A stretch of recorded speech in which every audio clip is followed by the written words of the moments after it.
నమస్తే. ప్రస్తుతం మనతో పాటు సీనియర్ జర్నలిస్ట్ భరద్వాజ్ ఉన్నారు. ఆయనతో మాట్లాడదాం. నమస్తే సార్. నమస్తే. సార్ మంచు మనోజ్ ఈరోజు ఒక ఈవెంట్లో మంచు లక్ష్మిని కలవగానే మంచు లక్ష్మి ఎమోషనల్కి గురైంది. అంటే ఈ మధ్య జరుగుతున్న పరిణామాల్లో మనం చూస్తూనే ఉన్నాం. అంటే ఇంతవరకు వాళ్ళిద్దరు కలిసినట్టు ఎక్కడ కనిపించలేదు. అంటే దానికి కారణం ఇదే అయ్యి ఉండొచ్చు అంటారా? అంటే కుటుంబ పరువు ఒక రకంగా రోడ్డు మీదకి వెళ్ళిపోయింది. అంటే చాలా ఉద్దికగా ఉండేవారు ఇంతకుముందు. మోహన్ బాబు గారి పిల్లలు చాలా క్రమశిక్షణతో ఉంటారు, తండ్రి చాటు పిల్లలు అన్నటువంటి ఒక ఇమేజ్ ఉండేది. ఆ ఇమేజ్ నెమ్మదిగా గత సంవత్సర కాలంగా బ్రేక్ అయిపోయింది. అంటే మనోజ్ వివాహం దగ్గర నుంచి మొదలైంది ఒక రకంగా ఈ రిఫ్ట్ అనేది.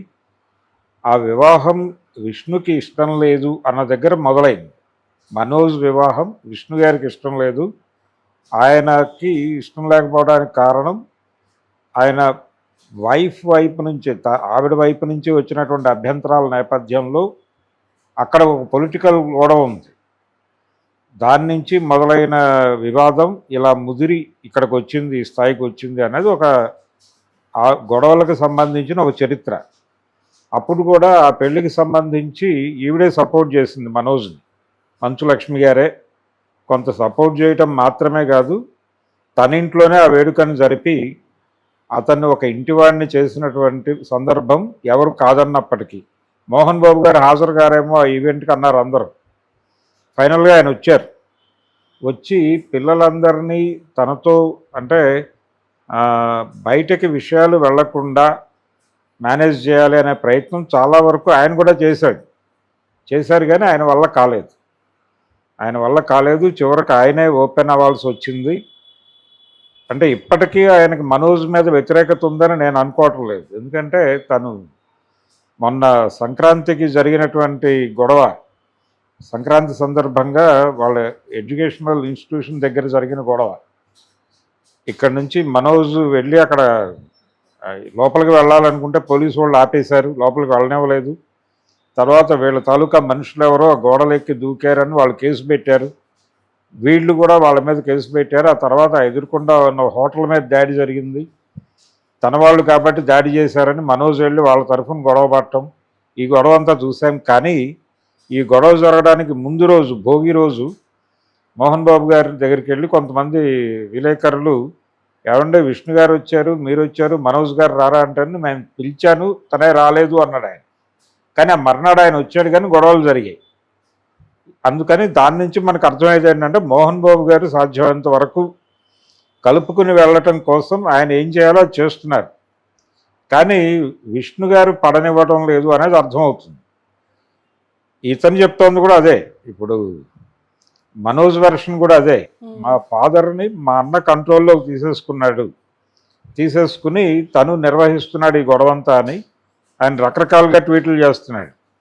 అంటే దొంగప్ప, కన్నప్ప, దొంగప్ప ఈ టైప్లో కూడా మొన్న ఒక వీడియో పెట్టి సూట్ కేసు పట్టుకుని పరిగెడుతున్న ఒక దొంగ బొమ్మ ఒకటి పెట్టేసి ఆయన రెడిక్యూల్ చేశాడు ఒక రకంగా మంచు విష్ణు గారిని. కన్నప్ప సినిమా రిలీజ్ వాయిదా వేయటం వెనకాల కూడా తన ఎఫెక్ట్ ఉందనేది కూడా చెప్తూ, తన భైరవ సినిమా రిలీజు దానికి భయపడే పోస్ట్పోన్ చేసుకున్నాడు ఆయన అని కూడా మాట్లాడాడు. అలాగే ఆ సినిమాలో పెట్టినటువంటి డబ్బులన్నీ కూడా ఈ ఎడ్యుకేషనల్ ఇన్స్టిట్యూషన్స్ నుంచి వచ్చిన డబ్బులన్నీ తీసుకెళ్ళి అక్కడ పెట్టారు. రేపు పొద్దున్న తేడా జరిగితే దాని బాడీలో వీళ్ళందరూ మెంబర్స్, అంటే తను కూడా మెంబర్ అని చెప్తున్నాడు ఆయన మనోజ్. మరి ఆయన ఉన్నాడా లేకపోతే ఈ లోపల వాళ్ళు ఏదైనా రెజల్యూషన్ పెట్టి ఇన్ని తీస్తారో తెలియదు. కానీ ఆయన చెప్పింది ఏంటంటే నేను, మా బంధువులు చాలామంది ఉన్నారు దానిలో, ఆ బోర్డులో ఉన్నారని చెప్తున్నాడు ఆయన. ఒకవేళ ఉంటే ఆయన బాధ ఏంటంటే, ఆయన ఆక్రోశం ఏంటంటే, ఇప్పుడు వాటి తాలూకా డబ్బులు అక్కడ ఖర్చు పెట్టి ఒకవేళ అక్కడ నష్టం వస్తే ఆ నష్టం మొత్తం అందరూ భరించాల్సి వస్తుంది. అలా వీళ్ళ కన్సర్న్ లేకుండా అలా ఎలా డబ్బులు పెడుతున్నారు అనేది ఆయన ప్రధాన ఆరోపణ. అయితే తన సినిమాలో తను పెట్టే ప్రతి పైసా కూడా తన సోర్స్ నుంచి మొబలైజ్ చేసిందే తప్ప ఎక్కడ డబ్బులు అంటే ఒక కామన్ పూల్ తాలూకా డబ్బులు తీసుకెళ్ళి నేను దానిలో ఇన్వెస్ట్ చేయలేదని విష్ణు చెప్పాడు. కానీ అది ఎంతవరకు నమ్మబుల్ అనేది వేరే గొడవ. ఇతనైతే నమ్మట్లేదు. మనోజ్ తీవ్రంగా ఖండిస్తూనే వస్తున్నాడు. నిన్న మొన్న ఆయన చేసిన గొడవలో కూడా అదే ప్రస్తావన చేస్తున్నాడు. ఇప్పుడు ఈవిడ ఈ గొడవలన్నిటికీ దూరంగా ఉంటుంది. మంచులక్ష్మి గారు వేరే ఏరియాకి వెళ్ళిపోయింది. ఆవిడ నెమ్మదిగా తన ఫోకస్ తెలుగు ఇండస్ట్రీ నుంచి ఆవిడ బాలీవుడ్కి షిఫ్ట్ చేశారు. అక్కడ అవకాశాలు ప్రయత్నాలలో ఉంది ఆవిడ.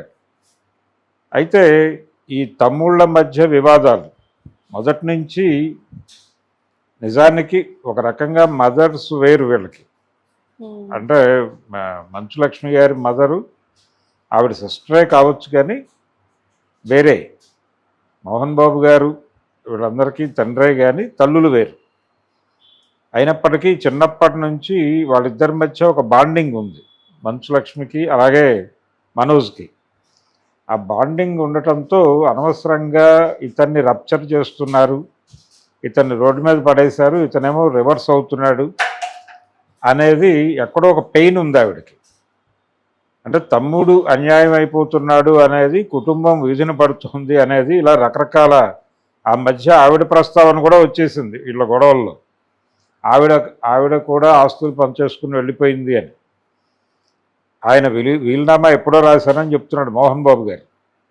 ఈ గందరగోళం మధ్య ఫ్యామిలీ ప్రధానమైన గొడవ ఆవిడ ఆ పెయిన్ ఫీల్ అవటం, అంటే కన్నీరు పెట్టుకునే పరిస్థితి రావడానికి కారణమైతే, తమ్ముడు ఇలా అయిపోయాడు అనేది ఒక గొడవ అయితే, కుటుంబం తాలూకా పరువు ఇలా అయిపోయింది అనే బాధ కూడా ఆవిడ మోస్తోంది. ఈ రెండు కలగలిసి ఆవిడ ఎమోషనలైజ్ అయ్యి ఇప్పుడు అతన్ని కమ్యూనికేట్ చేయడానికి ఆ ఫ్యామిలీకి ఉన్నటువంటి ఏకైక ఆపరేటర్ ఈవిడే. ఇప్పుడు మనోజ్ని కూర్చోబెట్టి మాట్లాడాలి అంటే ఆవిడ వల్ల మాత్రమే అవుతుంది. ఆ స్పేస్ ఉంచుకుంది ఆవిడ. ఆ స్పేస్ ఉంచుకుంది అనేది ఈరోజు ఈవెంట్లో అర్థమైంది. కాబట్టి ఇప్పటికైనా మోహన్ బాబు గారు ఇది సార్ట్అవుట్ చేయదలుచుకుంటే ఆవిడ ద్వారా ఏదో ఒక ప్రపోజల్, మన ఇంటి దగ్గర ధర్నా చేశాడు కదా ఆయన, ఇలా రోజువారీ జల్పల్లి గృహం దగ్గర ధర్నాలు, రాస్తారోకోలు, ఇలాంటి గొడవలు లేకుండా ఉండడానికి మంచులక్ష్మి గారి ద్వారా ఒక రాయబారం నడిపించేసి, ఆ రోజున కురుక్షేత్ర యుద్ధం కూడా అన్నదమ్ముల పిల్లల మధ్య జరిగింది. కృష్ణుడు బాధ్యత తీసుకుని వెళ్ళి, అంటే మేనత్త పిల్లలు అనే